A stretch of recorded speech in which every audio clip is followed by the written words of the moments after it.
Hello बच्चों, very good evening. और आज हम नया टॉपिक लेकर के आए हैं आप सभी के लिए। इस टॉपिक में आप सभी को बहुत ही ज़्यादा मज़ा आने वाली है और बहुत ही इंटरेस्टिंग टॉपिक होने वाला है ये। मैं हर्षित मौर्य आप सभी का एक बार फिर से स्वागत करता हूँ।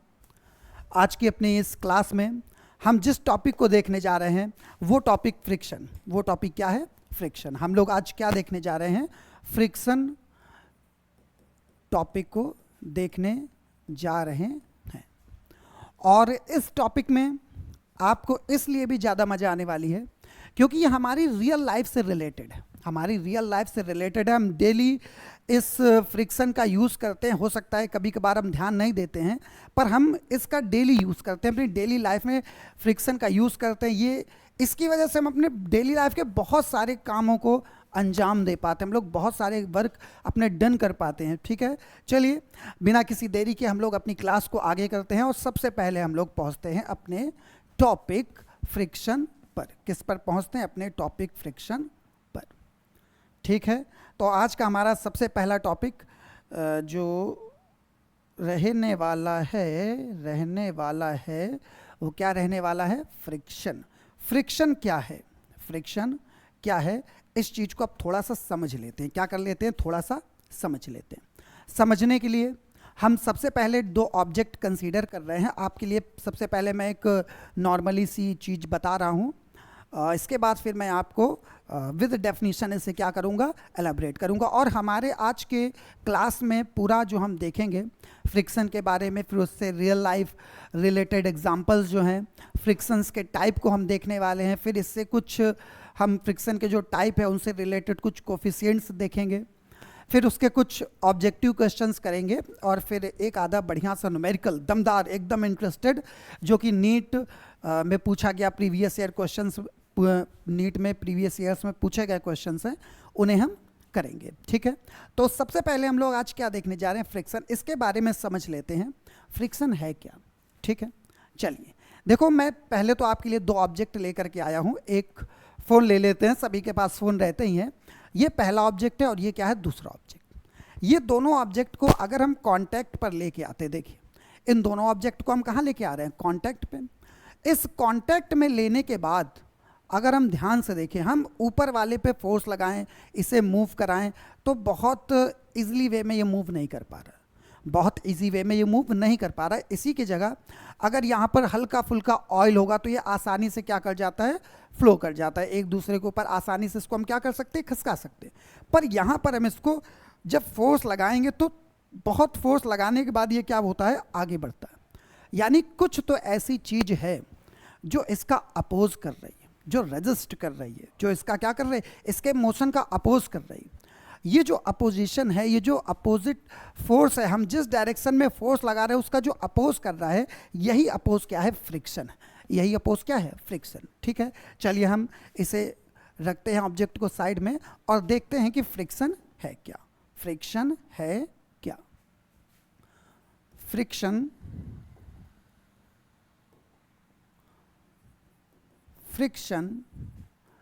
is a force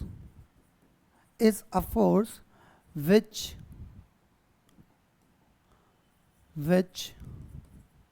resist the relative motion between the surfaces in contact। यानी कि दो सरफेस जो किसमें है? कांटेक्ट में है। दो सरफेस जो किसमें है? कांटेक्ट में। उन दोनों का जो रिलेटिव मोशन है उसको रजिस्ट करने वाला फोर्स क्या होता है? फ्रिक्शन फोर्स होता है। क्या होता है? फ्रिक्शन फोर्स होता है। It acts opposite to the motion या यहाँ बोल सकते हैं रिलेटिव मोशन। यानी इसकी जो डायरेक्शन होती है वो रिलेटिव मोशन के डायरेक्शन की क्या होती है, अपोजिट होती है। देखिए कैसे, अब हमने यहाँ पर दो ऑब्जेक्ट लिए हुए थे, पहला ऑब्जेक्ट इधर की तरफ मूव कर रहा है और दूसरा ऑब्जेक्ट हो सकता है रखा हो या इसके अपोजिट डायरेक्शन मूव कर रहा हो या दोनों एक ही डायरेक्शन में मूव कर रहे हो। तो जिस डायरेक्शन में ये मूव कर रहा है ऑब्जेक्ट, क्या कर रहा है, मूव कर रहा है, इसको जस्ट अपोजिट रेजिस्ट कर रहा है, यानी इसका अपोज कर रहा है। तो फ्रिक्शन फोर्स हमेशा कहाँ लगेगा, उसके जस्ट अपोज में लगेगा। यानी कि अगर हम एक सरफेस लेते हैं, एक सरफेस हम यहाँ पर सपोज दैट एक कंसीडर करते हैं, एक सरफेस हम यहाँ क्या कर रहे हैं, कंसीडर कर रहे हैं, और इस सरफेस पर अगर हमने कोई एक ऑब्जेक्ट रखा, इस ऑब्जेक्ट, अब ये देखिए ये हमारा ऑब्जेक्ट है, ये ऑब्जेक्ट और ये, इसके दोनों सरफेसेस कहाँ हैं, कांटेक्ट पे। किस पे हैं, कांटेक्ट पे। अगर हम इसको फोर्स F लगा करके आगे क्या करें, आगे की तरफ मूव करें, तो जस्ट यहाँ जो कांटेक्ट है, सरफेसेस का जो कांटेक्ट है, उसमें अपोजिट डायरेक्शन में क्या लगता है, एक फोर्स लगता है। इसे हम लोग क्या बोलते हैं, फ्रिक्शन फोर्स बोलते हैं। क्या बोलते हैं, फ्रिक्शन फोर्स या फोर्स ऑफ फ्रिक्शन हम इसे बोलते हैं। ठीक है, चलिए अब हम थोड़ा सा आगे चलते हैं। Cause of friction, cause of friction, friction का कारण क्या है, रीजन क्या है, ये होता क्यों है। देखिए अब हम सभी को पता है कि हमने जब दो ऑब्जेक्ट लिए हैं तो ये इसका सरफेस है, ये इसका सरफेस है, कहीं ना कहीं सरफेसेस किस में है, कांटेक्ट में। इन सरफेसेस के अगर हम बहुत माइक्रोस्कोपिक लेवल पे इन्हें देखें तो ऊपर वाले सरफेस में, ऊपर वाले सरफेस को अगर हम देखें बहुत माइक्रोस्कोपिक लेवल पे, तो कुछ सरफेस एकदम तो वो प्लेन होगा नहीं, और अगर नीचे वाले सरफेस को देखें तो वो भी एकदम प्लेन नहीं होगा भाई। अगर माइक्रोस्कोपिक लेवल पे देख रहे हैं तो कहीं ना कहीं कुछ ऊपर या कुछ नीचे होते हैं। तो ये जो यहाँ पर कांटेक्ट बन रहा है, इनका क्या बन रहा है, कांटेक्ट, ये एक दूसरे से जुड़े रहते हैं। ये क्या है, जुड़े, मतलब बॉन्ड बनाते। इनके बीच में इंट्रामॉलिक्यूलर स्पेस बहुत कम होने की वजह से इनके बीच में एक फोर्स बनता है। क्या बनता है, फोर्स, और उस फोर्स ये एक दूसरे से क्या रहते हैं, अटैच रहते हैं। अब अगर हम इनको आगे पीछे मूव कराएंगे तो इनके बीच का जो फोर्स ऑफ अट्रैक्शन है उसको ब्रेक करने के लिए हमको क्या लगानी पड़ती है, ताकत लगानी पड़ती है। यानी कि ये जो कॉज ऑफ फ्रिक्शन है ये किसकी वजह से होता है, इरेगुलरिटीज की वजह से। किसकी वजह से होता है, irregularities of surfaces in contact. Contact में जो सरफेसेस हैं उनकी इरेगुलरिटीज, यानी जो वहाँ पर उनकी जो सरफेस है उसकी इरेगुलरिटीज, वो प्लेन नहीं है। तो इस वजह से क्या होती है, फ्रिक्शन बनता है। इस वजह से फ्रिक्शन क्या होता है, बनता है। अगर हम यहाँ पर कुछ ऐसा यूज़ करें लुब्रिकेंट्स वगैरह जिससे थोड़ा सा स्मूथ हो जाए, तो स्मूथ होने से ये क्या होती है, आसानी से क्या कर सकती है, मूव कर सकती है। क्या कर सकती है, मूव कर सकती है। चलिए बहुत बढ़िया। अब हम देखते हैं एनर्जी कन्वर्जन। क्या देखते हैं इसमें, एनर्जी कन्वर्जन। टॉपिक बड़ा है, हम सभी लोगों को बहुत आसानी से एक एक चीज़ को इसमें एक ब्रीफली एक्सप्लेन करते हुए समझ करके देखना है। ठीक है, अब हम आ जाते हैं एनर्जी कन्वर्जन। एनर्जी कन्वर्जन क्या हो रहा है, जब भी हम फ्रिक्शन का यूज़, फ्रिक्शन देखते हैं तो यहाँ पर मैकेनिकल एनर्जी होती है। क्या होती है, मैकेनिकल एनर्जी। क्या होती है, मैकेनिकल एनर्जी। ये मैकेनिकल एनर्जी जब यहाँ पर सरफेसेस एक दूसरे से के उस रिस्पेक्ट में मूव करती हैं, रिलेटिव मोशन बनता है, तो यहाँ पर मैकेनिकल एनर्जी किस में कन्वर्ट होती है, हीट एनर्जी में। किस में कन्वर्ट होती है, हीट एनर्जी में, या हम बोल सकते हैं थर्मल एनर्जी में कन्वर्ट होती है। क्या होती है, थर्मल एनर्जी में कन्वर्ट होती है। ठीक है, इतना मेन डेफिनेशन फ्रिक्शन की, और कॉज ऑफ फ्रिक्शन और एनर्जी कन्वर्जन ये हम लोगों ने क्या कर लिया है, देखा है। ठीक है, अब हम थोड़ा सा आगे चलते हैं, थोड़ा सा आगे चलते हैं और आ जाते हैं अपने कुछ एग्जाम्पल्स पर। किस में आ जाते हैं, एग्जाम्पल्स पर। ये एग्जाम्पल रियल लाइफ से रिलेटेड जो एग्जाम्पल हैं इन्हें हम लोग क्या करते हैं, देखते हैं। ठीक है, चलो देखो, एग्जाम्पल्स ऑफ फ्रिक्शन। क्या एग्जाम्पल होने वाला है, थोड़ा सा ऐसा साइज में बड़ा कर लो, 1 मिनट। ठीक, ओके, बहुत बढ़िया। चले, अब देखिए यहाँ पर एक ब्लॉक है। क्या है, ब्लॉक। ये थोड़ा सा इंक्लाइंड प्लेन है, ठीक। अब इस इंक्लाइंड प्लेन पर एक ब्लॉक रखा हुआ है और वो क्या कर रहा है, मूव कर रहा है। क्या कर रहा है, मूव कर रहा है, नीचे की तरफ स्लाइड करते हुए जा रहा है। तो जिस डायरेक्शन में इस ब्लॉक का मूवमेंट है, अगर नीचे की तरफ इसका क्या है मूवमेंट, तो यहाँ पर कांटेक्ट, यहाँ पर कांटेक्ट क्या है, एक तो ये ब्लॉक इसका सरफेस और यहाँ पर ये जो हमारा इंक्लाइंड प्लेन था इसका सरफेस, ये दोनों किस में है, कांटेक्ट में। किस में है, कांटेक्ट में। अब इनके बीच में जो कांटेक्ट है, जो इनके बीच में कांटेक्ट है, इसमें क्या होगा, अपोज होगा। इनके रिलेटिव मोशन का क्या होगा, अपोज, और एक फ्रिक्शन बनेगा। जिस डायरेक्शन में ये स्लाइड करेगी उसके जस्ट अपोजिट डायरेक्शन में क्या बनेगा, फ्रिक्शन बनेगा। क्या बनेगा, फ्रिक्शन बनेगा। अब अगर कोई स्लाइड मूव करती है तो बहुत इजीली मूव कर जानी चाहिए, पर वो बहुत इजीली मूव नहीं करती, कभी कभी चलते चलते रुक जाती। रुकती किस वजह से है, फ्रिक्शन की वजह से। किस वजह से वो रुकती है, फ्रिक्शन की वजह से वो रुकती है। ठीक है, चलो अब हम इसके लिए एक और एग्जांपल देख लेते हैं। रियल लाइफ में हम लोग जो करते ही रहते हैं अक्सर अपने घरों में, हम लोग हमेशा अपने घरों में क्या करते हैं, बक्से वगैरह होते हैं या कुछ भी ऐसी चीज़ें जिन्हें हम मेज वगैरह को, टेबल्स को स्लाइड करके लेके जाते हैं या फिर खिसकाते हुए लेके जाते हैं। तो बहुत, अगर हम उन्हें लेके जा रहे हैं बढ़िया आराम से चलती चली जा रही, पर अगर जैसे ही फोर्स उसमें लगाना बंद कर देते हैं तो रुक जाती। क्या हो जाती, रुक जाती। यानी कुछ तो ऐसा है जिसने उसे रोका है, कुछ तो ऐसा है जिसने उसके मोशन का क्या किया है, अपोज किया है।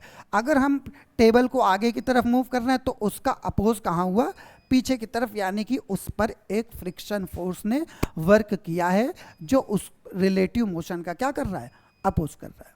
चलिए कुछ और रियल लाइफ एग्जांपल्स देखते हैं।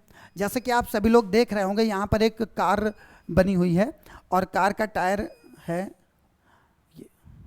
ठीक है, अब दिख रहा होगा आई होप। ठीक, कार, गाड़ियों में टायर होते हैं, क्या होते हैं, टायर। अगर फ्रिक्शन नहीं होगा तो गाड़ी तो रुकेगी ही नहीं। भाई गाड़ी क्यों रुकती है, ब्रेक लगाने, ब्रेक अप्लाई करने पर गाड़ी स्लो क्यों होती है, क्योंकि ये जो टायर हैं और जो हमारी रोड है उनके बीच में एक फोर्स लगता है, फ्रिक्शन फोर्स, जो उसके रिलेटिव मोशन का अपोज करता है, जिस वजह से वो टायर क्या होता है, स्लो होता है, रुकता है। अगर फ्रिक्शन नहीं होगा तो क्या ये ऑब्जेक्ट रुक पाएगा, नहीं रुक पाएगा। तो ये भी हमारा एक एग्जाम्पल है, रियल लाइफ से रिलेटेड एग्जाम्पल। ये क्या है, मोशन ऑफ ऑब्जेक्ट या कार। अब हम नॉर्मली देख लेते हैं एक और जो हम लोग डेली करते हैं, अभी भी मैं कर रहा हूँ, जैसे वॉक कर रहा हूँ। तो वॉक करने पर ये जो शू है, ये क्या है, शू, ये जो मेरे शूज़ हैं, इन शूज का और ये जो हमारी सरफेस है उसके बीच में कांटेक्ट है। क्या है, कांटेक्ट, जो मुझको आगे मूव करने से क्या करता है, रोकता है। क्या करता है, रोकता है, जिस वजह से हम फिसलते नहीं हैं और आसानी से हम क्या कर पाते हैं, मूव कर पाते हैं। क्या कर पाते हैं, मूव कर पाते हैं। तो इस तरीके से देखिए, फ्रिक्शन में कहीं ना कहीं बहुत सारे एडवांटेजेस भी हैं, तो कहीं ना कहीं बहुत सारे डिसएडवांटेजेस भी हैं। जहाँ पर हमको फोर्स बहुत कम लगाना चाहिए मोशन के लिए, कहीं कहीं पे वहाँ बहुत ज़्यादा फोर्स लगाना पड़ता है, बहुत ज़्यादा एनर्जी वेस्ट करनी पड़ती, तब जाके हम मूव कर पाते हैं। और कहीं कहीं पे अगर बहुत एकदम चिकनी सतह है, हमें चलना है, तो हो सकता है हम फिसल जाएं वहाँ पर। तो इस तरीके से फ्रिक्शन हमारे लिए एडवांटेजेस भी लेकर के आता है, एज वेल एज वो हमारे लिए बहुत सारे डिसएडवांटेजेस भी लेकर के आता है। अब जैसे मशीनरीज की बात की जाए तो बहुत सारी मशीन जब चलती हैं तो उसमें हीट जनरेट होती है, जिससे मशीनों में प्रॉब्लम्स भी आ सकती। तो इस तरीके से कई सारी चीज़ें रहती। चलिए थोड़ा सा पानी पी लेते हैं और फिर हम देखते हैं टाइप्स ऑफ फ्रिक्शन।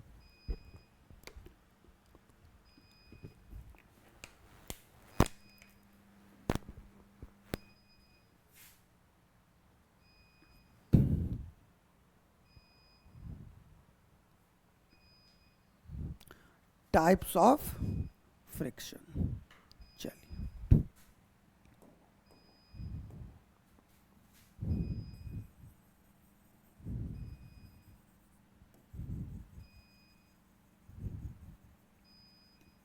चलें देखें टाइप्स ऑफ फ्रिक्शन। कितने टाइप का फ्रिक्शन है, फ्रिक्शन मेनली दो टाइप का है। सबसे पहला फ्रिक्शन हम लोग कौन सा लेते हैं, स्टैटिक फ्रिक्शन। क्या लेते हैं, स्टैटिक फ्रिक्शन। और दूसरा फ्रिक्शन हम लोग कौन सा लेते हैं, काइनेटिक फ्रिक्शन। क्या लेते हैं, काइनेटिक फ्रिक्शन। काइनेटिक फ्रिक्शन को भी हम लोग दो पार्ट में देखते हैं। एक हम ले लेते हैं स्लाइडिंग फ्रिक्शन और दूसरा हम लोग ले लेते हैं रोलिंग फ्रिक्शन। ठीक है, तो टाइप ऑफ फ्रिक्शन पे आ जाते हैं। टाइप ऑफ फ्रिक्शन में हमने सबसे पहले क्या देखा, स्टैटिक फ्रिक्शन, और दूसरा हमने क्या देखा, काइनेटिक फ्रिक्शन। काइनेटिक फ्रिक्शन के दो पार्ट हमने देखे, स्लाइडिंग फ्रिक्शन और रोलिंग फ्रिक्शन। अब हम समझते हैं, सबसे पहले हम इसमें समझते हैं स्टैटिक फ्रिक्शन को। किसको समझते हैं, स्टैटिक फ्रिक्शन को हम लोग क्या करते हैं, समझते हैं। चलो भाई आ जाओ। Number first, static friction. Static friction है क्या, पहले हम इसकी डेफिनेशन देखते हैं और इसी डेफिनेशन से मैं आपको ये चीज समझाता हूं। Static friction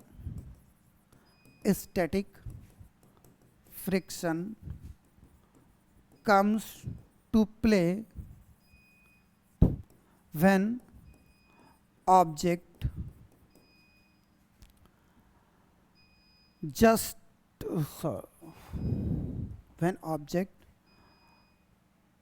not moving after apply the force।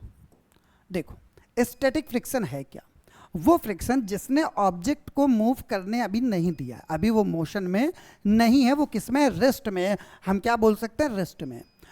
Suppose that हमने दो ऑब्जेक्ट फिर से ले लिए समझने के लिए। अब इन दोनों ऑब्जेक्ट में एक ऑब्जेक्ट ऊपर और दूसरा ऑब्जेक्ट नीचे। ध्यान से देखिएगा, सपोज दैट मैंने इस ऊपर वाले ऑब्जेक्ट पर फोर्स लगाया, क्या लगाया, फोर्स, और फोर्स लगा के मैं इसको आगे की तरफ मूव करना चाहता हूँ। देखिए मैंने फोर्स लगाया, फोर्स की वैल्यू बहुत कम है, पर इतनी है कि मैं फोर्स कुछ ना कुछ तो फोर्स मैं इसमें क्या कर रहा हूँ, अप्लाई कर रहा हूँ। पर यहाँ पर ये जो सरफेस है, इस सरफेस में यहाँ कांटेक्ट में इस फोर्स का एक अपोज कर रहा है, एक फ्रिक्शन फोर्स। ठीक है, और वो फ्रिक्शन फोर्स क्या कर रहा है, इस ऑब्जेक्ट को अभी मूव करने नहीं दे रहा है। तो इस टाइप के फ्रिक्शन को हम लोग क्या बोलते हैं, स्टैटिक फ्रिक्शन बोलते हैं। क्या बोलते हैं, स्टैटिक फ्रिक्शन बोलते हैं। हमने यहाँ पर क्या लगाया, इस ऑब्जेक्ट पर क्या लगाया, फोर्स, और फोर्स लगाने पर इनके बीच में कांटेक्ट में जस्ट एक अपोजिट में एक फोर्स लगा, जिससे हमने क्या बोला, फ्रिक्शन फोर्स। और ये फ्रिक्शन फोर्स इतना है कि एप्लीकेबल फोर्स इससे ज़्यादा नहीं है, जिस वजह से ऑब्जेक्ट मूव नहीं कर पा रहा है। इस फ्रिक्शन को हम लोग क्या बोलते हैं, स्टैटिक फ्रिक्शन बोलते हैं। इसे हम लोग नॉर्मली किससे रिप्रेजेंट करेंगे, एफएस से रिप्रेजेंट करेंगे। ठीक है, इसको हम किससे रिप्रेजेंट करेंगे, एफएस से। अभी जब हम लॉस पढ़ेंगे तो इसका कोफिशिएंट को भी हम आगे ही देखने वाले हैं, जस्ट इसी में आगे। ठीक है, चलो अब हम आ जाते हैं अपने दूसरे पॉइंट पर, काइनेटिक फ्रिक्शन पे आ जाते हैं। किस पे आ जाते हैं, काइनेटिक फ्रिक्शन पर आते हैं। अच्छा, काइनेटिक फ्रिक्शन कब लगता है, जब ऑब्जेक्ट मूव कर रहा हो। ऑब्जेक्ट क्या कर रहा हो, मूव कर रहा हो, यानी कि काइनेटिक फ्रिक्शन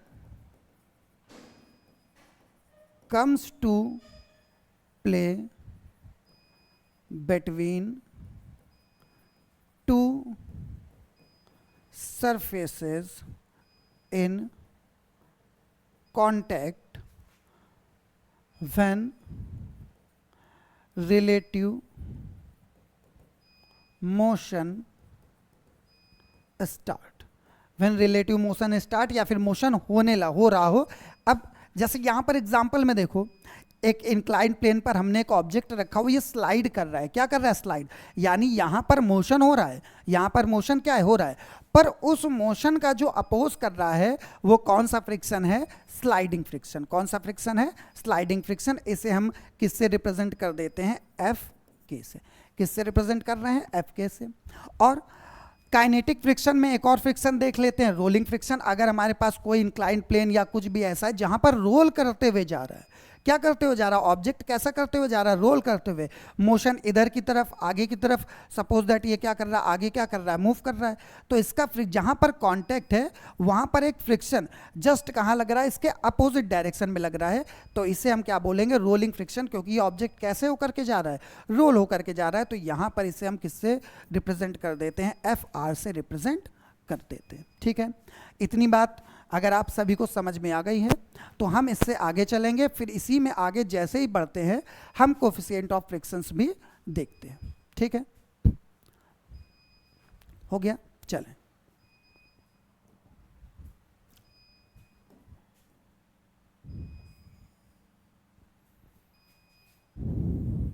अब बारी है लॉज ऑफ फ्रिक्शंस की। किसकी बारी है? लॉज ऑफ फ्रिक्शंस की बारी है। ठीक है, फोन हाथ में थे, उन्हें रखना अत्यंत जरूरी, वो मेरे ऑब्जेक्ट्स जिन्हें रखा है। देखते हैं लॉज ऑफ फ्रिक्शन, चले आ जाएं। Laws of friction number first पे हम आते हैं। Number first, friction depends on the nature of two surfaces in contact. जो फ्रिक्शन है वो क्या करता है? डिपेंड करता है किस पर?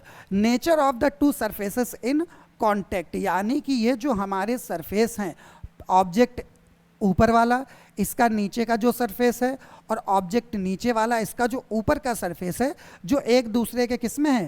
कांटेक्ट में, उनके नेचर पर ये डिपेंड करता है। फ्रिक्शन क्या करता है? डिपेंड करता है। नंबर फर्स्ट पॉइंट इंपॉर्टेंट है। चलें नंबर सेकेंड पॉइंट पे आ जाते हैं। Friction is independent of the area of contact between the two surfaces, यानी ये इसका जो सरफेस जहाँ पर कांटेक्ट में, वो चाहे चौड़ा हो चाहे पतला हो, उस बात पर इंडिपेंडेंट होता है। फ्रिक्शन उस पर डिपेंड नहीं करता, उसके एरिया पर डिपेंड नहीं करता है। नंबर थर्ड और important point, friction is directly proportional to the normal reaction acting on the body. Friction normal reaction के डायरेक्टली प्रोपोर्शनल होता है। देखिए कैसे होता है। सरफेस पर एक ऑब्जेक्ट, इस ऑब्जेक्ट पर अगर हम ध्यान से देखें तो एक वेट mg कहाँ वर्क करता है? नीचे की तरफ। और नॉर्मल, अगर यहाँ एक्शन है इस सरफेस पर, तो एक रिएक्शन यानी कि नॉर्मल फोर्स कहाँ को वर्क करेगा? ऊपर अपवर्ड डायरेक्शन में। mg कहाँ को वर्क करेगा? डाउनवर्ड डायरेक्शन में। तो friction force is directly proportional to n। Friction force क्या है? Is directly proportional to normal reaction. Normal reaction पर ये प्रोपोर्शनल, जैसे ही प्रोपोर्शनैलिटी हटी, इक्वल का साइन आता है। इसके साथ एक कोफिशिएंट आता है जिसे हम बोलेंगे म्यू। यहाँ पर हम उसे किससे रिप्रेजेंट करने वाले? म्यू से। और ये आ गया n। अभी अभी हमने देखा तीन टाइप के फ्रिक्शंस को हमने देखा। सबसे पहले हमने देखा स्टैटिक फ्रिक्शन, उस स्टैटिक फ्रिक्शन के बाद हमने देखा स्लाइडिंग फ्रिक्शन, और स्लाइडिंग फ्रिक्शन के बाद हमने क्या देखा? Rolling friction. अगर हम बात करें स्टैटिक फ्रिक्शन की, किसकी बात करते हैं? Static friction. तो static friction Fs is proportional to normal reaction. Proportionality हटी, इक्वल का साइन, यहाँ पर आया कोफिशिएंट, इसे हमने बोला म्यू एस। क्या बोला? Mu S. स्टैटिक फ्रिक्शन पर लगने वाला जो कोफिशिएंट है, इसे हम क्या बोल रहे हैं? Coefficient of static friction. ये क्या हो गया? Mu S. ये हो गया म्यू एस एन। फिर अगर हम बात करें स्लाइडिंग फ्रिक्शन की, किसकी बात करें? स्लाइडिंग फ्रिक्शन की, तो यहाँ पर F K is proportional N, जैसे as well F K is equal mu के, और ये क्या हो गया? एन। यहाँ पर म्यू के क्या है? Coefficient of sliding friction. क्या है? Coefficient of sliding friction. और सेम रोलिंग फ्रिक्शन के लिए अगर हम देखें तो रोलिंग फ्रिक्शन के लिए क्या होगा? रोलिंग फ्रिक्शन, इसके लिए क्या बन जाएगा? F R proportional to N, ये हो जाएगा F R is equal mu R N. ये हमारे क्या हो गए? तीन फॉर्मूले फ्रिक्शन फोर्स के, स्टैटिक फ्रिक्शन, रोलिंग फ्रिक्शन और sliding friction, in the term of coefficient of frictions. ठीक है, बहुत सिंपल सी बात है। ठीक है, और इसी सिंपल चीज़ों के क्वेश्चंस कैसे हम करते हैं अभी हम आगे देखेंगे। अब इस पर हम नेक्स्ट टॉपिक पर चलते हैं, इससे थोड़ा सा आगे चलते हैं और उस टॉपिक को देखते हैं। ये टॉपिक है change in friction force corresponding to applied force. Change in friction force corresponding to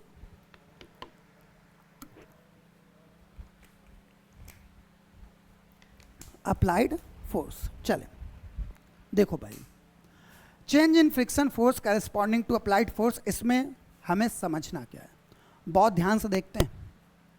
सबसे पहले तो हम एक ग्राफ ले लेते हैं। ये हमने ले लिया अप्लाइड फोर्स F, और ये हमने ले लिया फोर्स ऑफ फ्रिक्शन, या फिर फ्रिक्शनल फोर्स भी बोल सकते हैं, frictional force upward FS, F small f, और ये क्या है अप्लाइड फोर्स, ये क्या है अप्लाइड फोर्स, और ये क्या हो गया फ्रिक्शनल फोर्स। चले भाई, अब यहां पर हम कैसे समझते हैं, इस सरफेस पर एक ऑब्जेक्ट रखा हुआ है, इस सरफेस पर एक क्या रखा हुआ है ऑब्जेक्ट। इस ऑब्जेक्ट का मास m है। अगर हम इसकी FBD बनाएं तो इस पर एक वेट mg नीचे की तरफ और एक नॉर्मल फोर्स कहाँ को वर्क करेगा, ऊपर को वर्क करेगा। सपोज दैट हमने अप्लाई किया फोर्स F, क्या अप्लाई किया फोर्स F। फोर्स F इतना है कि हमने इस पर फोर्स तो लगाया पर ये मूव नहीं कर रहा, ये मूव नहीं कर रहा। ठीक, जब तक फोर्स नहीं था, जब तक फोर्स नहीं है तब तक वो मूव कर ही नहीं रहा है। जैसे ही हमने इस पर फोर्स लगाया तो इसके अपोजिट डायरेक्शन में, इसके अपोजिट डायरेक्शन में एक फ्रिक्शन आया। क्या आया, फ्रिक्शन। और वो फ्रिक्शन इसको, इसके मोशन को क्या कर रहा है, अपोज कर रहा है, इसके रिलेटिव मोशन का क्या कर रहा है, अपोज, जो कहाँ पर लग रहा है कांटेक्ट में, इस सरफेसेस के कांटेक्ट में। तो ये इसका क्या कर रहा है, अपोज कर रहा है। हमने और फोर्स बढ़ाया। अभी देखो फोर्स हमने थोड़ा सा बढ़ाया, पहले फोर्स 0 था, फिर हमने फोर्स अप्लाई किया, अभी ये मूव नहीं कर रहा है। यहाँ पर कौन सा फोर्स लग रहा है, स्टैटिक। कौन सा फोर्स लग रहा है, कौन सा फ्रिक्शन लग रहा है, स्टैटिक फ्रिक्शन। हम फोर्स की वैल्यू को और बढ़ाते गए, ये अभी भी मूव नहीं कर रहा है, तो हम फोर्स की वैल्यू को धीरे धीरे क्या कर रहे हैं, बढ़ाते जा रहे हैं। क्या कर रहे हैं, बढ़ाते जा रहे हैं। बढ़ाते बढ़ाते हम एक ऐसे पॉइंट पर पहुँचे कि हाँ अब ये ऑब्जेक्ट मूव करने को रेडी है। एग्जाम्पल दिखाता हूँ आपको कैसे। ये हमने दो सरफेस लिए, क्या लिए, दो सरफेस, एक नीचे वाला और एक कहाँ है, ऊपर वाला। ठीक है, मैंने इसको मूव करना चालू किया, रुके एक मिनट, ये सरफेस ले लेते हैं। मैंने इसको क्या कराना चालू किया, मूव कराना, फोर्स लगाया। फोर्स लगाने पर इसने मूव अभी शुरू नहीं किया, मोशन अभी शुरू नहीं किया। जब ये मोशन स्टार्ट नहीं कर रहा तो यहाँ पर कौन सा फोर्स लग रहा है, स्टैटिक फ्रिक्शन। मैंने और फोर्स लगाया, अभी भी मूव नहीं कर रहा, यानी स्टैटिक फ्रिक्शन की वैल्यू और ज़्यादा होती चली जा रही, ताकि वो इस अप्लाइड फोर्स का अपोज कर सके। और एक टाइम इतना आया कि वो उसकी एक लिमिट आ गई। क्या आ गई, लिमिट, कि अब अगर अप्लाइड फोर्स की वैल्यू ज़्यादा हुई तो ये स्टैटिक फ्रिक्शन इसको रोक नहीं पाएगा मूव करने से। इस पॉइंट पर जो फोर्स होगा, फ्रिक्शन फोर्स, उसे हम क्या बोलेंगे, लिमिटिंग फ्रिक्शन। क्या बोलेंगे, लिमिटिंग फ्रिक्शन। इस पॉइंट पर क्या होगा, लिमिटिंग फ्रिक्शन।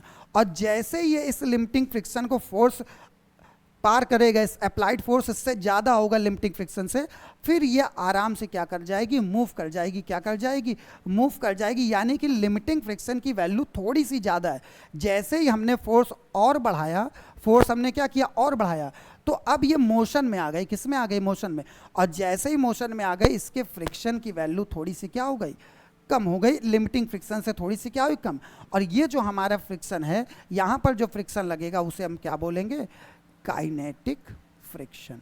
क्या बोलेंगे, काइनेटिक फ्रिक्शन। और यहाँ पर जो फ्रिक्शन है वो क्या है, स्टैटिक फ्रिक्शन। और स्टैटिक फ्रिक्शन की जो मैक्सिमम वैल्यू है वो क्या है, लिमिटिंग फ्रिक्शन। वो क्या है, लिमिटिंग फ्रिक्शन। ठीक है, तो यहाँ से हमको क्या पता चलता है, यहाँ से हमें पता चलता है जो फ्रिक्शन फोर्स है, स्टैटिक फ्रिक्शन की वैल्यू ज़्यादा, इसके बाद काइनेटिक फ्रिक्शन की, और रोलिंग फ्रिक्शन थोड़ा सा उसकी वैल्यू कम होती है, क्योंकि वो आराम से रोल कर जाता है, वो रोल कर जाता है। उसमें काइनेटिक फ्रिक्शन, जो स्लाइडिंग फ्रिक्शन और रोलिंग फ्रिक्शन है, उसमें बहुत ज़्यादा जो एरिया है, बहुत कम ही एरिया उसमें रहता है जो उसका अपोज करता है। ठीक, तो Fs की वैल्यू ज़्यादा, फिर Fk, और फिर क्या है, Fr। अगर हम वैल्यू पुट करें, Fs की वैल्यू हमने क्या निकाली थी, μs, और नॉर्मल रिएक्शन, यहाँ पर ऑब्जेक्ट के साथ भी नॉर्मल रिएक्शन ये हो गया म्यू के, नॉर्मल रिएक्शन ये हो गया mu R, normal reaction n। अब n तो सभी में कॉमन है, अगर हम कैंसिल आउट करते हैं तो हम इजीली वे में देख सकते हैं mu S is greater than mu K is greater than mu R. इनमें जो सबसे ज़्यादा कोफिशिएंट ऑफ फ्रिक्शन होता है वो किसका होता है? वो होता है स्टैटिक फ्रिक्शन का, फिर स्लाइडिंग फ्रिक्शन, काइनेटिक फ्रिक्शन बोल सकते हैं, फिर हम क्या लेते हैं? Rolling friction. ठीक है, ये क्या है?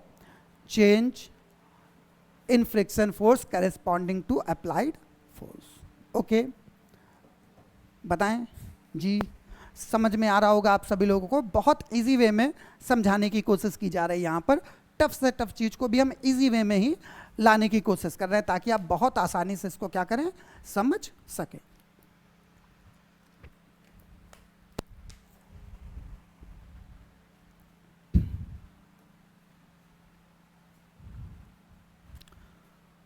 अब हम आ जाते हैं क्वेश्चंस में। थोड़ा सा जो हमने अभी पढ़ा है उससे रिलेटेड एक आधा क्वेश्चन लगाते हैं और अपने कॉन्सेप्ट को थोड़ा सा बूस्ट करने की कोशिश करते हैं, थोड़ा सा बूस्ट करने की कोशिश करते हैं।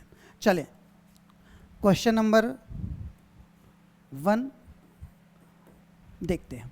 Force of friction does not depends on, अभी अभी हमने लॉज ऑफ फ्रिक्शन देखा, उस लॉस ऑफ फ्रिक्शंस में कुछ पॉइंट हमने देखे थे कि नेचर ऑफ सरफेस भैया डिपेंड करता है नेचर ऑफ सरफेस पर। कैसा उसका सरफेस है, उसका नेचर कैसा है, इस पर तो डिपेंड करता ही करता है, डिपेंड करता है। Weight of the body, weight of the body पे भी कैसे डिपेंड करेगा? देखें इस बात को, कैसे डिपेंड करेगा? क्योंकि जो भी हमारा फ्रिक्शन है, जो भी फ्रिक्शन है, it is directly proportional to normal reaction. और ये जो नॉर्मल रिएक्शन होता है ये mg के क्या होता है? इक्वल। यानी जो फ्रिक्शन है वो किसके है? वेट के डायरेक्टली प्रोपोर्शनल है, यानी ये भी क्या है? डिपेंड करता है। Area of surface in contact हमने पढ़ा था लॉज में कि वो उसके एरिया पर डिपेंड नहीं करता, यानी कि यहाँ पर हमारा आंसर हमको क्या मिल रहा है? Area of the surface in contact is not dependent. क्या है? Not dependent. फिर नेक्स्ट पार्ट क्या दिया गया है? Nature of the material of the body, body के मटेरियल के नेचर पर भी डिपेंड करता है, वो कैसा है, स्मूथ है या बहुत ज़्यादा रफ है। अगर रफ बहुत ज़्यादा है तो फ्रिक्शन की वैल्यू ज़्यादा होगी, अगर स्मूथ है तो फ्रिक्शन की वैल्यू क्या होगी? कम होगी। यानी force of friction does not depend on area of surface in contact. ठीक है, चलो अब हम चलते हैं अपने दूसरे नंबर क्वेश्चन की तरफ। इस दूसरे नंबर क्वेश्चन पर, अच्छा, जब भी मैं कोई क्वेश्चन कराऊं तो आप सभी लोग इसको पॉज करके पहले एक बार ट्राई कर सकते हैं और फिर इसके बाद आप इस क्वेश्चन को अटेम्प्ट कर सकते हैं। चलें आगे बढ़ते हैं।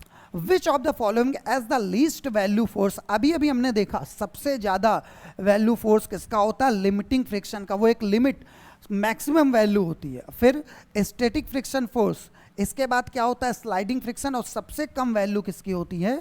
रोलिंग फ्रिक्शन की वैल्यू क्या होती है? सबसे कम। जस्ट अभी अभी हमने प्रीवियस पेज में हमने इसे क्वेश्चन को किया था। चलें आगे आ जाएं।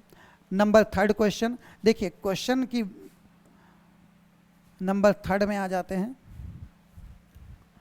A body of mass 5 kg is placed on a surface. जैसे ही क्वेश्चन को पढ़ा हमने तुरंत किसी सरफेस पर एक ऑब्जेक्ट रखा, इस ऑब्जेक्ट का मास कितना है? 5 kg। ठीक है, the coefficient of limiting friction is 0.5, mu की वैल्यू कितनी है? 0.5। If a force of 10 Newton is applied on the body, body पे कितने न्यूटन का फोर्स अप्लाई हो रहा है? 10 न्यूटन का, यानी F की वैल्यू कितनी गिवन है? 10 न्यूटन गिवन है। Then the value of static friction will be, अब स्टैटिक फ्रिक्शन की वैल्यू फाइंड करनी। किसकी वैल्यू फाइंड करनी है? Static friction. स्टैटिक फ्रिक्शन का मतलब यह है कि ये ऑब्जेक्ट मूव नहीं कर रहा, ये ऑब्जेक्ट मूव नहीं कर रहा है। स्टैटिक फ्रिक्शन की वैल्यू का मतलब क्या हुआ? ऑब्जेक्ट मूव नहीं कर रहा है। तो हमने लगाया कॉन्सेप्ट अपना आगे,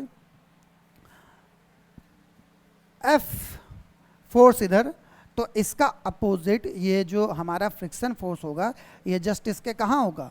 अपोजिट। कहाँ होगा अपोजिट? एक इस पर वेट लगेगा, वो वेट क्या है? mg, यानी कि 5g, और यहाँ पर इसका क्या लगेगा? Normal reaction. क्या लगेगा? Normal reaction. अच्छा, हमें स्टैटिक फ्रिक्शन फाइंड करना है तो Fs इज इक्वल क्या हो गया? Mu S R, mu S R बोल सकते हैं या फिर नॉर्मल रिएक्शन एन बोल सकते हैं। एन की वैल्यू हमें पता है 5 और जी की वैल्यू कितनी गिवन है 10 मल्टीप्लाई, और म्यू एस की वैल्यू हमको कितनी गिवन है, कोफिशिएंट ऑफ स्टैटिक फ्रिक्शन 0.5। तो एफ एस की वैल्यू कितनी हो गई, ये हो गई 50 इंटू 0.5 यानी 1/2, ये हो गया 25 न्यूटन। एफ एस की वैल्यू कितनी हो गई 25 न्यूटन। दिया है आंसर ऑप्शन नंबर ए। क्या सही हो जाएगा हमारे लिए, ऑप्शन नंबर ए सही हो जाएगा। ठीक है,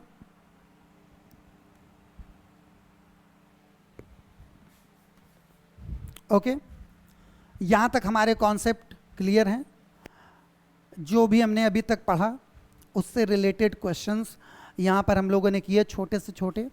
अब हम थोड़ा सा आगे बढ़ेंगे और उससे रिलेटेड क्वेश्चन भी एक आधे हम लोग करेंगे।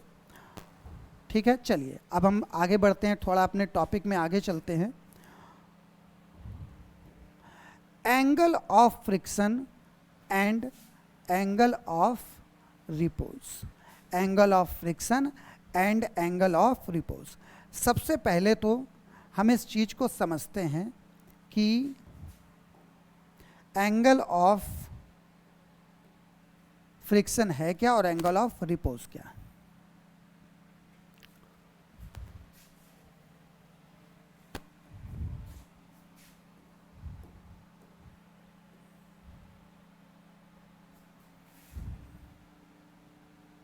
इसे बाद में देखते हैं, पहले हम एंगल ऑफ फ्रिक्शन देखते हैं। ठीक, सपोज दैट ये मास m है, ये मास क्या है m, इस पर एक वेट कहाँ को वर्क करेगा, नीचे mg। अगर हम इस पर फोर्स अप्लाई कर रहे हैं फॉरवर्ड डायरेक्शन में तो फ्रिक्शन फोर्स कहाँ होगा, backward, just opposite contact surface के जहाँ कांटेक्ट है वहाँ पर एक फोर्स लग रहा है Fs, और एक नॉर्मल फोर्स उस पर कहाँ वर्क कर रहा है, ऊपर की तरफ। कहाँ वर्क कर रहा है, ऊपर। ठीक है, देखिएगा बहुत ध्यान से, इस नॉर्मल फोर्स और इस जो हमारा स्टैटिक फ्रिक्शन फोर्स है, इसका जो रिजल्टेंट है R, उस रिजल्टेंट R का नॉर्मल रिएक्शन के साथ जो एंगल बनेगा, इस एंगल को बोलते हैं एंगल ऑफ फ्रिक्शन। क्या बोलते हैं, एंगल ऑफ फ्रिक्शन। देखिए ध्यान से, angle between normal force and angle between, sorry ये क्या हो गया, angle between resultant of normal force and static friction force with normal force is called angle of friction, is called angle of friction। ठीक, बहुत बढ़िया। Angle between resultant of normal force and static friction force, static friction force और normal force का क्या है, resultant, with normal reaction, यानी इनके बीच का ये जो एंगल है, ये एंगल क्या होगा हमारा, ये एंगल क्या होगा हमारा, एंगल ऑफ फ्रिक्शन। यानी यहाँ पर अगर हमने थीटा लिया हुआ है तो इसके लिए हम फॉर्मूला बना लेते हैं tan थीटा। क्या बना लेते हैं, tan थीटा। tan थीटा क्या हो जाएगा, इस थीटा के सामने वाला क्या है, परपेंडिकुलर, तो tan में परपेंडिकुलर अपॉन में बेस, परपेंडिकुलर की वैल्यू क्या है Fs, ये परपेंडिकुलर, ये क्या हो गया Fs, अपॉन में क्या हो गया नॉर्मल n। तो tan थीटा की वैल्यू क्या हो जाएगी, Fs अपॉन में n। अगर हम ध्यान से देखें तो अभी अभी जस्ट हमने पढ़ा हुआ है, इस Fs की वैल्यू क्या बोल सकते हैं, mu S into N, upon में क्या हो गया n, इस n से n क्या होगा कैंसिल, तो हमें क्या मिलेगा, mu S is equal tan theta, where theta is angle of friction and mu S is coefficient of static friction force. ठीक है, चलो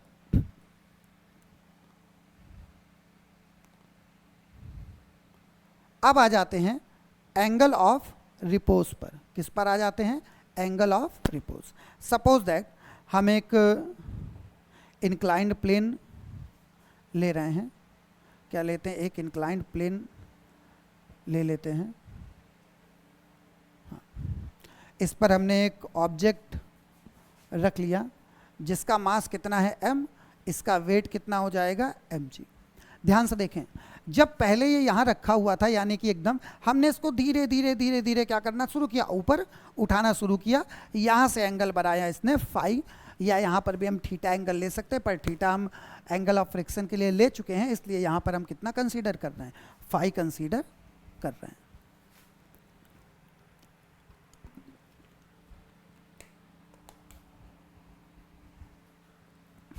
ये हो गया थीटा फाई, सॉरी क्या हो गया? फाई। यहाँ पर भी एंगल क्या बनेगा? फाई। तो ये हो गया mg cos फाई। फोर्स का जो कंपोनेंट बनते हैं ये हम लोग अपने फोर्स वाले कॉन्सेप्ट में पढ़ चुके हैं, फोर्स कॉन्सेप्ट में। ये हो गया mg sin फाई। अगर ये स्लाइड कर रहा है, क्या कर रहा है? स्लाइड, तो यहाँ पर इसके जस्ट अपोजिट में एक फ्रिक्शन लगेगा, एफ के लगा लो, या फिर अगर स्लाइड नहीं भी कर रहा है तो यहाँ पर एफ एस ले सकते हैं। क्या ले सकते हैं? एफ एस ले सकते हैं अगर स्लाइड नहीं कर रहा है, ठीक है, क्योंकि एफ एस को रोके हुए। अगर स्लाइड कर रहा है तो यहाँ पर क्या हो जाएगा? एफ के हो जाएगा। फिलहाल हमने यहाँ पर एफ एस लिया हुआ है, हम यहाँ पर फिलहाल समझने के लिए क्या ले लेते हैं? F S. अभी फिलहाल ये मूव नहीं कर रहा है, ये हमने ले लिया एफ एस। तो एंगल ऑफ रिपोज क्या है? एंगल ऑफ रिपोज क्या है? ध्यान से देखें, mg, ये जो एंगल है फाई, अब जैसे जैसे ये ऊपर उठा है तभी तो ये जस्ट मूव करना शुरू कर रहा है। अगर ये ऊपर ना होता तो क्या मूव करता? एक ऐसी कंडीशन कि अब ये फाई की वैल्यू मैक्सिमम है कि ये रुका हुआ, इससे ज़्यादा हमने और बढ़ाई तो ये क्या कर जाएगा? नीचे की तरफ आ जाएगा। तो एंगल ऑफ रिपोज में हम क्या देखते हैं? mg sine phi. ये हो गया mg sine phi minus F S. ये क्या हो गया? Minus F S is equal, अभी ये मूव नहीं कर रहा, तो मूव ना करने पर इसको हमने कितना कंसीडर कर लिया? m इंटू ए। अगर मूव नहीं कर रहा तो एक्सेलरेशन क्या हो जाएगा? 0। तो ये पोर्शन हमारा कितना बन जाएगा? ये पोर्शन हो जाएगा हमारा mg sine theta is equal F S. F S की वैल्यू क्या होगी? Mu S into N. ये हो गया mg साइन फाई। अब म्यू एस की वैल्यू पुट करें, म्यू एस की वैल्यू, एन की वैल्यू अगर पुट करते हैं तो हमको क्या मिलेगी? ये नॉर्मल रिएक्शन एन। तो ये क्या हो जाएगा? mg cos phi. ये हो गया mg sin फाई। mg से mg क्या हो गया? कैंसिल, ठीक। अगर cos फाई को हम यहाँ लेके आए तो ये हो गया tan phi is equal mu S. क्या हो गया? tan phi is equal mu S, ठीक। चलो भाई आगे देखो, म्यू एस।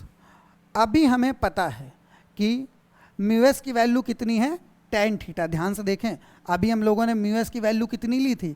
टेन थीटा ली थी। यहाँ पर हम वैल्यू पुट कर रहे हैं, म्यू एस की वैल्यू पुट की हमने, ये हो गया tan phi is equal tan theta. यहाँ से हम कंपैरिजन करेंगे तो थीटा इज इक्वल हमें क्या मिलेगा? फाई। इसका मतलब ये है कि एंगल ऑफ रिपोज इक्वल होता है एंगल ऑफ फ्रिक्शन के। एंगल ऑफ रिपोज क्या होता है? इक्वल होता है एंगल ऑफ फ्रिक्शन के, ठीक है। चलें भाई, इतना देखें, फिर हम इसके बाद और आगे चलते हैं और इसी से थोड़ा मोशन भी देख लेते हैं इसमें, और फिर उसका एक न्यूमेरिकल, एक आधे न्यूमेरिकल भी करते हैं। वीडियो की लेंथ ठीक रहेगी, बहुत ज़्यादा लंबा वीडियो नहीं जा पाएगा, फिर भी 1 घंटे के आसपास पहुंच जाएगा, ठीक है। चलो अब हम आ जाते हैं motion of a body in rough inclined plane. Most important, ये क्या है? Most important topic. इसी से क्वेश्चंस बनते हैं, बहुत बेहतरीन लेवल के क्वेश्चंस, बहुत बढ़िया बढ़िया सुंदर सुंदर क्वेश्चंस बनते हैं। चलिए देखते हैं। Motion of a body in rough inclined plane. Suppose that एक इंक्लाइंड प्लेन ले लिया हमने एक इंक्लाइंड प्लेन ले लिया, ये इंक्लाइंड प्लेन, इस इंक्लाइंड प्लेन पर एक ऑब्जेक्ट ले लेते हैं, ये हमने ले लिया। अब ये आगे की तरफ क्या कर रहा है, मूव कर रहा है। ये सपोज दैट ये स्लाइड कर रहा है, क्या कर रहा है, स्लाइड इधर की तरफ ये क्या कर रहा है, मूव कर रहा है। यहाँ पर ये एंगल थीटा, तो इस मास इसका क्या हो जाएगा mg, इधर पर इसका एक कंपोनेंट बनेगा mg कॉस थीटा, यहाँ पर बनेगा mg साइन थीटा, इसके जस्ट अपोजिट फ्रिक्शन लगेगा F के, और ये हो जाएगा नॉर्मल फोर्स। क्या बन जाएगा, नॉर्मल फोर्स। चलिए, motion of a body in rough inclined plane, यानी कि अब हमें इसमें क्या देखना है, मोशन देखना है। क्या देखना है, मोशन। तो मोशन के लिए लॉ ऑफ मोशंस का भी हम यूज़ करते हैं। सबसे पहले हमने क्या किया, सबसे पहले हमने फोर्स को बैलेंस कराना शुरू किया। अगर हम ध्यान से देखें तो फोर्स को बैलेंस कराते हैं, normal force N is equal हमारे लिए क्या बन गया, mg कॉस थीटा। क्या बन गया, mg कॉस थीटा। ये जो F के है अगर मूव कर रहा है तो ये बनेगा mg साइन थीटा। भाई mg साइन थीटा फोर्स बड़ा होगा, तभी तो ये इधर की तरफ स्लाइड कर रहा होगा, और F के क्या होगा, छोटा। ये बन जाएगा ma। Net force is equal F is equal m into A, net force क्या हो गया, mg sine theta minus F के इज इक्वल ma। ये हुआ mg साइन थीटा। F के क्या हो जाएगा, mu K n is equal m into A. अब n की वैल्यू हम सभी को पता है, mg साइन कॉस थीटा, तो ये हो जाएगा mg sine theta minus mu K mg cos theta is equal m into A. क्या बनेगा, m इंटू ए। हम पूरी इक्वेशन से m को क्या ले सकते हैं, कॉमन। यहाँ m, ये m और ये m क्या हो जाएगा, कैंसिल। क्या बचेगा, g भी कॉमन ले लेते हैं। g हमने क्या लिया, कॉमन। इधर बचा साइन थीटा माइनस म्यू के कॉस थीटा, और इधर क्या हो गया a, यानी साइन थीटा माइनस म्यू के cos theta is equal a upon में g। क्या हुआ, a अपॉन में g। अगर एक्सेलरेशन फाइंड करना है तो डायरेक्ट हम इस इक्वेशन को पुट कर सकते हैं, और अगर हमको कोई एंगल गिवन है या म्यू के वगैरह फाइंड करना है तो इस म्यू के को फाइंड करने के लिए साइन थीटा को हम कहाँ ले आएंगे, इधर, और कॉस थीटा को या इसी टाइप की इक्वेशंस को बना करके हम लोग क्या करेंगे, न्यूमेरिकल्स को सॉल्व करेंगे। तो ये तो बन गई हमारे लिए जब ऑब्जेक्ट कहाँ की तरफ मूव कर रहा था, नीचे की तरफ। कहाँ मूव कर रहा था, स्लाइड कर रहा था नीचे। अब हम देख लेते हैं, अगर हम कुछ फोर्स लगा करके इसको ऊपर की तरफ मूव कराएंगे। कहाँ मूव कराते हैं, ऊपर की तरफ क्या कराते हैं, इसे मूव कराते हैं। इंक्लाइंड प्लेन पर हमने सबसे पहले एक इंक्लाइंड प्लेन लिया, यहाँ पर मास रखा m, मास क्या रखा m, सेम काम, कंपोनेंट बनाया, ये हो गया mg। अगर ये एंगल थीटा है तो इधर क्या बना हमारा mg कॉस थीटा, यहाँ पर क्या हो गया mg साइन थीटा। इधर पर एक फोर्स, हम फोर्स लगा रहे हैं ऊपर की तरफ। फोर्स कहाँ लगा रहे हैं, ऊपर। जब फोर्स से हम ऊपर, अभी ऊपर की तरफ पुल कर रहे हैं तो फ्रिक्शन फोर्स कहाँ आएगा, नीचे की तरफ। फ्रिक्शन फोर्स कांटेक्ट में लगेगा, अपोजिट डायरेक्शन में लगेगा, कहाँ, नीचे की तरफ। ये F कहाँ लगा, नीचे की तरफ। और ये हो गया हमारा नॉर्मल रिएक्शन। अगर हम यहाँ पर इक्वेशन बनाएं तो इक्वेशन बनाने पे क्या बनेगी, F, ऊपर का फोर्स बड़ा यानी F minus mg sine theta, ये कहाँ, जस्ट इसके अपोजिट F, बी इसके क्या है, अपोजिट, इसको F के ले लो, ठीक है, is equal net m into A. ये क्या हो गया, नेट फोर्स इज इक्वल क्या हो गया, m into A. F is equal m a। अब F minus mg sine theta minus F के की वैल्यू क्या हो जाएगी, mu K n is equal ma। Value put करेंगे, F minus mg sine theta minus mu K, n की value क्या हो जाएगी, mg cos theta is equal ma। अब यहाँ पर एक्सेलरेशन की वैल्यू निकालनी है तो इस m से डिवाइड कर देंगे, या हमको फोर्स की वैल्यू निकालनी है, बाकी सब वैल्यू दी गई है तो बाकी सब वैल्यू एंगल वगैरह रख के हम फोर्स की वैल्यू निकालेंगे, या कहीं पर हमको सारी वैल्यू दी गई है, म्यू के की वैल्यू निकालनी है। तो इन इक्वेशन को रख करके हम क्वेश्चंस को अपना क्या करते हैं, सॉल्व करते हैं। क्वेश्चंस को क्या करते हैं, सॉल्व करते हैं।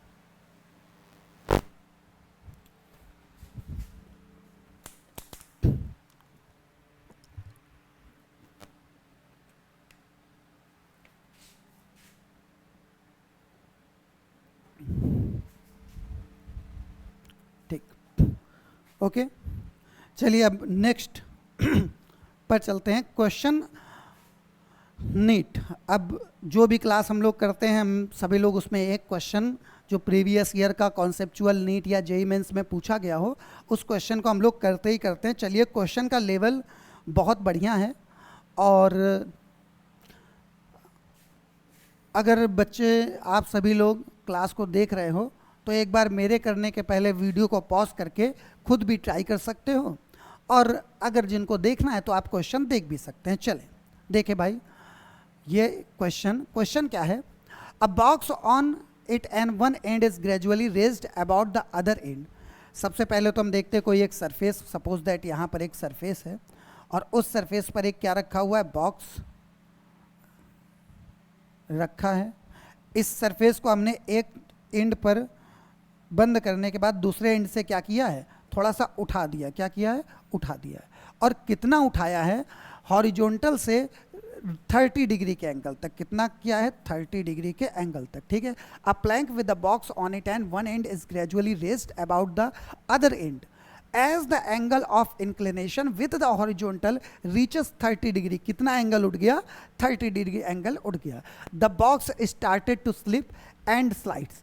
अब ये जो बॉक्स है, जब 30 डिग्री का एंगल पहुंचा है तब इसने स्लिप करना शुरू किया है, स्लाइड करना शुरू किया है। यानी 30 डिग्री के एंगल तक वो वैसा का वैसा है। अभी ऑब्जेक्ट हम कहाँ ले लेते हैं, इस पोर्शन पर ले लेते हैं कि अब ये इधर मूव कर रहा है 30 डिग्री पर। कितना मूव कर रहा है, 4 मीटर 4 सेकेंड में। चलिए कोई बात नहीं। The coefficient of static and kinetic friction between the box and the plank will be respectively. चले हम क्वेश्चन को सॉल्व करते हैं। अब इसका मास क्या हमें कहीं दिया हुआ है, नहीं दिया है। हमने m मास ले लिया, ठीक। ये हो गया mg। यहाँ पर mg cos थीटा, यहाँ पर mg sin थीटा। और अभी ये रुका हुआ है, अभी ये क्या है, रुका हुआ है, अभी मूव नहीं कर रहा। मूव नहीं कर रहा है, इसका मतलब हम इक्वेशन बनाते हैं, और जैसे ही 30 डिग्री हो जाता है तुरंत मूव करता है। 30 डिग्री ना होने तक ये कितनी मूव नहीं कर रहा था। चलो भाई लेते हैं स्टैटिक फ्रिक्शन की वैल्यू। अच्छा, क्वेश्चन कह रहा है, बहुत बढ़िया, coefficient of static and kinetic friction mu S. सबसे पहले coefficient of static friction is equal mu S क्या हो जाएगा, एफ एस इज इक्वल क्या हो जाएगा, mu S N. F S की वैल्यू नहीं दी है, ठीक।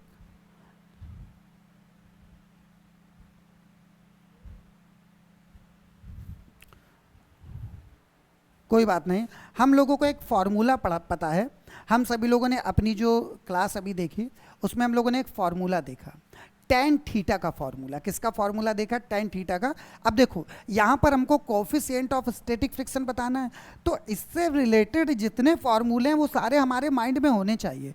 कब कौन सा फार्मूला यूज़ होना है, जब से पहले मैंने फार्मूला लगाया F S is equal mu S into N. चलिए कोई बात नहीं, यहाँ पर एफ एस की वैल्यू नहीं गिवन है तो हम म्यू एस नहीं निकाल सकते, पर एक फार्मूला और जानते हैं, और इसी क्लास में हमने पढ़ा है tan theta is equal mu S. क्या पढ़ा है, tan theta is equal mu S. Theta की वैल्यू tan 30 डिग्री, ये हो गया म्यू एस, और tan 30 की वैल्यू क्या होती है, 1/√3 इज इक्वल म्यू एस। और 1/√3 को, √3 को अगर हम सॉल्व करते हैं तो अप्रॉक्सीमेट ये वैल्यू कितनी आएगी, 0.577।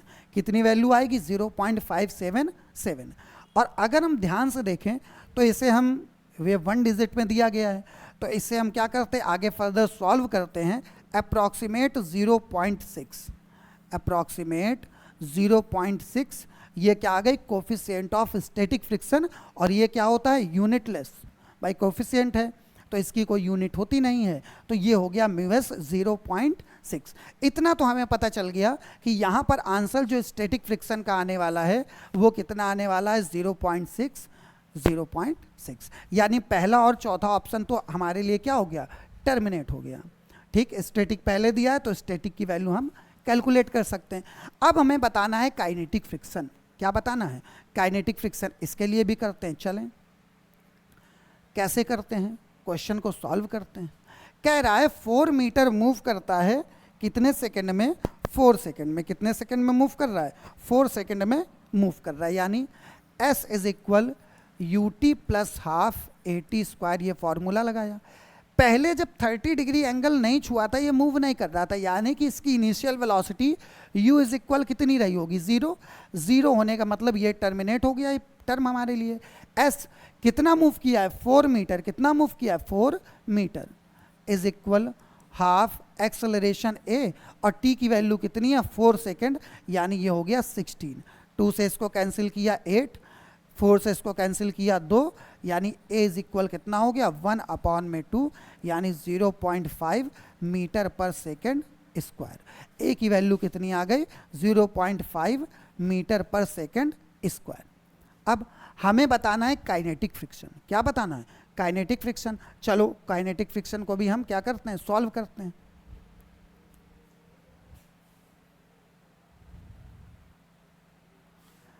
हम इसके लिए एक क्वेश्चन बना रहे थे, mg साइन थीटा। क्या हमने बनाई? mg sine theta. ठीक, जा रहा है, सपोज दैट मूव कर रहा है नीचे की तरफ। अपोजिट में यहाँ पर क्या आएगा? इसके एफ के minus F K is equal क्या हो गया? m into A. क्या हो गया? m into A. क्या हो गया? m इंटू ए। ठीक है, mg, ये थोड़ा सा टेढ़ा हो गया, इसको फिर से एक बार लिख दे रहा हूँ। हमने इक्वेशन क्या बनाई? mg, क्या बनाई हमने? mg sine theta minus F K is equal m into A. Net force is equal mass into acceleration. mg sine 30, यहाँ पर एंगल कितना दिया गया? 30, तो ये हमने ले लिया 30 डिग्री, माइनस एफ के। एफ के की वैल्यू क्या हो गई? म्यू। एफ के की वैल्यू क्या हो गई? म्यू के, और नॉर्मल म्यू के n, यहाँ पर क्या बनेगा? n। n की वैल्यू कितनी है? mg cos थीटा, यानी mg cos 30 डिग्री, और इक्वल में क्या है? मास इंटू एक्सेलरेशन, और एक्सेलरेशन की वैल्यू क्या है? 1/2। इस m से ये वाले m क्या हो गया? कैंसिल, यानी m कॉमन लिया, फिर क्या हो गया? कैंसिल, 1/2।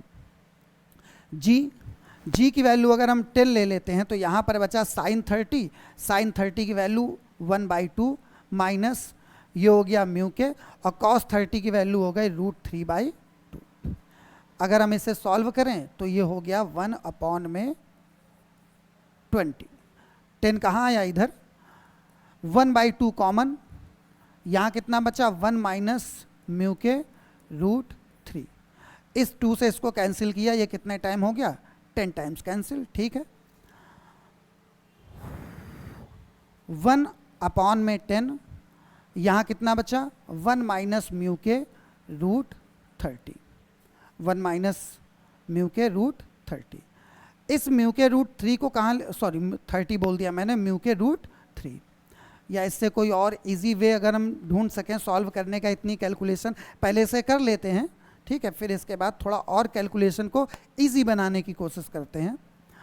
यहाँ पर 1 म्यू के √3, और ये हो गया 1 माइनस 1/10, ये हो गया 9/10। ये कितना हो गया? 9/10 सॉल्व करने पर, और ये हुआ म्यू के √3 कहाँ आ गया? डिवाइड में। 1/√3 की वैल्यू हमें पता है 0.577 इंटू 9/10।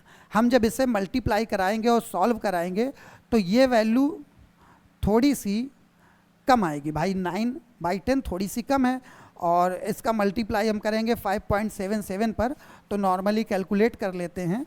कैलकुलेट करने पे अप्रॉक्सीमेट इसकी जो वैल्यू आएगी, ये वैल्यू आएगी 0.519। कितनी आएगी? 519। अब अगर हम ध्यान से देखें इसको, अगर हम सिग्निफिकेंट फिगर निकालते हैं तो म्यू के की वैल्यू हमें कितनी मिलेगी? 0.5। ठीक, या फिर 0.52 मिलेगी। हमें 1 डिजिट तक लेना है, तो 2 या 1 है यहाँ पर, तो ये कितना आएगा? 0.5। तो म्यू के की वैल्यू कितनी हो जाएगी? 0.5, और म्यू एस की वैल्यू कितनी हो जाएगी? 0.6।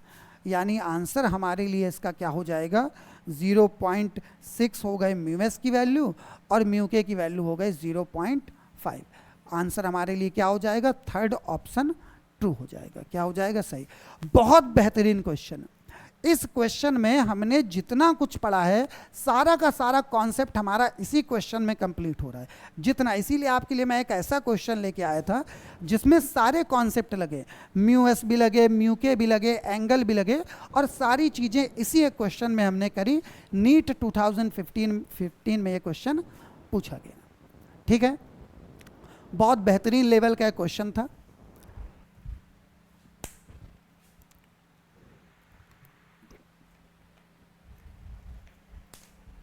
एक छोटा सा क्वेश्चन और देख लेते हैं, इसके बाद हम अपनी क्लास को खत्म करेंगे।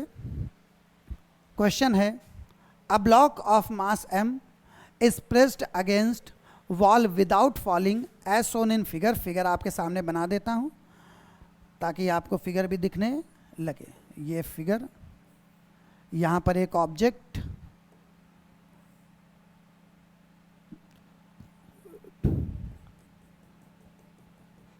इस पर एक फोर्स अप्लाई हो रहा है F, और यहाँ पर कोफिशिएंट ऑफ फ्रिक्शन कितना है, म्यू।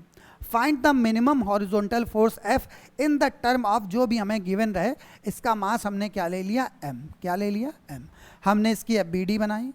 इसकी FBD बनाने पर mg कहाँ आएगा, नीचे की तरफ। mg कहाँ आएगा, नीचे की तरफ। फोर्स कहाँ लग रहा है, हॉरिजॉन्टल इस डायरेक्शन में। और एक्शन, एक इस कांटेक्ट पर अगर एक्शन लग रहा है तो इसके अगेंस्ट क्या लगेगा, नॉर्मल रिएक्शन। तो ये हो गया n। वेट अभी फिलहाल ये मूव नहीं कर रहा है, विदाउट फॉलिंग मूव नहीं कर रहा है, पर mg वेट कहाँ है, नीचे। इसको अगर कुछ बैलेंस कर रहा है तो ऊपर एक फ्रिक्शन फोर्स जो इसे क्या कर रहा है, बैलेंस कर रहा है, जो इसे क्या कर रहा है, बैलेंस कर रहा है। ठीक है, हम वैल्यू निकालते हैं। अगर बैलेंसिंग कंडीशन में देखें तो n की वैल्यू किसके इक्वल है, f के इक्वल, क्योंकि अभी ये कहीं मूव नहीं कर रहा, ना तो ये हॉरिजॉन्टल मूव कर रहा है और ना ही ये वर्टिकली मूव कर रहा है। तो equation number 1, n is equal f। अगर हम इसे देखें तो एफ एस इज इक्वल क्या हो गया, mg। एफ एस की वैल्यू क्या होती है, mu S, n is equal mg। हमें f की वैल्यू बतानी है, हॉरिजॉन्टल फोर्स f की वैल्यू बतानी है इन्हीं सब के टर्म में। तो म्यू एस, n की जगह हमने क्या पुट किया, f, ये हो गया mg। तो f की जो वैल्यू है वो कितनी हो गई, mg अपॉन में म्यू।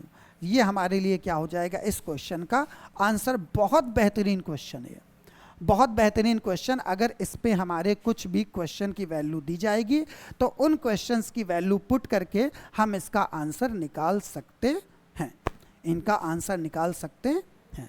ठीक है, चलिए आज की इस पूरे क्लास में हम लोगों ने क्या क्या पढ़ा, हम एक बार फिर से रिकॉल कर लेते हैं। सबसे पहले हम लोगों ने देखा फ्रिक्शन के बारे में। Friction, cause of friction. Friction क्या है, जिस भी डायरेक्शन में रिलेटिव मोशन हो, जहाँ पर भी किन्हीं सरफेसेस के बीच में कांटेक्ट है और उनमें रिलेटिव मोशन हो रहा है, उन मोशन के अपोजिट में एक फोर्स लगता है जिसे हम क्या बोलते हैं, फ्रिक्शन फोर्स। और इरेगुलरिटीज़ ऑफ सरफेस, जो सरफेसेस हैं उनकी जो कांटेक्ट जहाँ पर हो रहा है सरफेसेस का, वहाँ पर इरेगुलरिटीज़ होने की वजह से क्या होता है, फ्रिक्शन होता है। फिर हमने कुछ फ्रिक्शन के रियल लाइफ एग्जांपल्स देखे, जिसमें हमने देखा कैसे हम आसानी से मूव कर पाते हैं, गाड़ियाँ ब्रेक लगा पाती हैं, कई सारी वर्किंग चीज़ें होती हैं। तो ये सारी की सारी चीज़ें हमारे लिए अच्छा। हम फ्रिक्शन को कैसे कम कर सकते हैं ये भी हम देख लेते हैं। फ्रिक्शन को हम क्या कर सकते हैं, कैसे कम कर सकते हैं, इसके बारे में समझ लेते हैं। लुब्रिकेंट्स का यूज़ करके, ऑयल्स का यूज़ करके हम लोग क्या करते हैं, फ्रिक्शन को रिड्यूस करते हैं। फ्रिक्शन को क्या करते हैं, रिड्यूस करते हैं। चलें, फिर हमने देखा types of friction, static friction, kinetic friction. और काइनेटिक फ्रिक्शन के दो part, sliding friction with rolling friction. फिर हमने देखा लॉज ऑफ फ्रिक्शन। क्या देखा हमने, लॉज ऑफ फ्रिक्शन। इनमें जो important, friction depends on the nature of the surfaces.